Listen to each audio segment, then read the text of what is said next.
Rise up. The fantasy church is open. Oh, yes. Yes, indeed. We are here, and we got Sister Susie in the building today, Sister Susie. So I want to say thank you. I want to say thank you for coming and sitting in with us at the church today. We got Sister Cece in the back. We got Brother Brockman, and we got Father Feller today. Yes, so what we're going to do is we're going to get you ready for the Fantasy Week 11. And this are the players that you should not start. No, Sister Susie, you see, these are the players that you should have a seat on the pew next to you on Sunday, because they are not him. I said they are not him. And that's right. DeAndre Swift of the Giants, he is not him this week.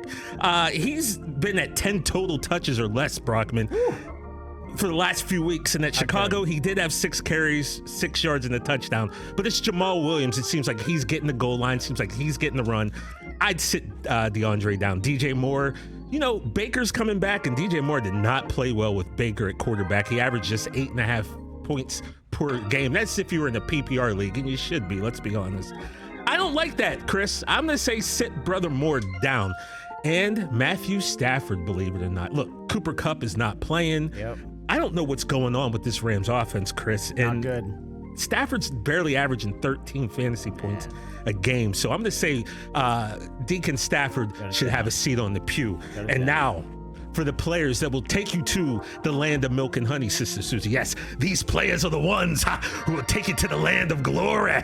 And they are Kadarius Tony, all right, of the Chiefs. Think about it, Chris. I like that. Juju had a concussion. He got what we call Viceroy last week. That was awful. Mecole Hardman, I think he had a little issue. So he's out. Kadarius had his first touchdown last week, a little hopscotch into the end zone. I like that. And he's got the best quarterback in football. Kadarius Tony should be a start for you. The Saints D, I just talked about the Rams, right? I think the Saints D are going to feast this week, and I like them as a start. And Cole Kmet has been on fire ever since Chris Brockman dropped him in his fantasy league. He's got 5 touchdowns the last 2 weeks, and the Falcons have allowed 7 tight ends to score at least 10 fantasy points this game. Brother Kmet, he will lead you to the land of milk and honey this week, I predict. And now, head or gut, Susie. Head or gut is what we do, is we take a look at something. We go, we're either going to look at the stats or we're going to go with our gut. For this week, I can't believe this, but Deacon Daniel Jones, I'm going to tell you to start Deacon Jones against the Lions, because he's rushed for at least 20 yards in 8 of his 9 starts, 21 fantasy points in 2 of his last 3 games. And 5 quarterbacks have run for scored over 22 fantasy points against the Lions. Daniel Jones, sneaky good pick. I don't want to take your sneaky good games, but he's a sneaky good pick. I'd say start him. And also show them the way. There's just some guys you need to pick up off the wire if they're there. Get them on your team. Trey McBride for the Cardinals. He's a new tight end 1. Deshaun Watson's coming back, folks. And if you got some quarterback issue, pick him up. And Jameson Williams, the rookie from Detroit, I think he's cleared this week.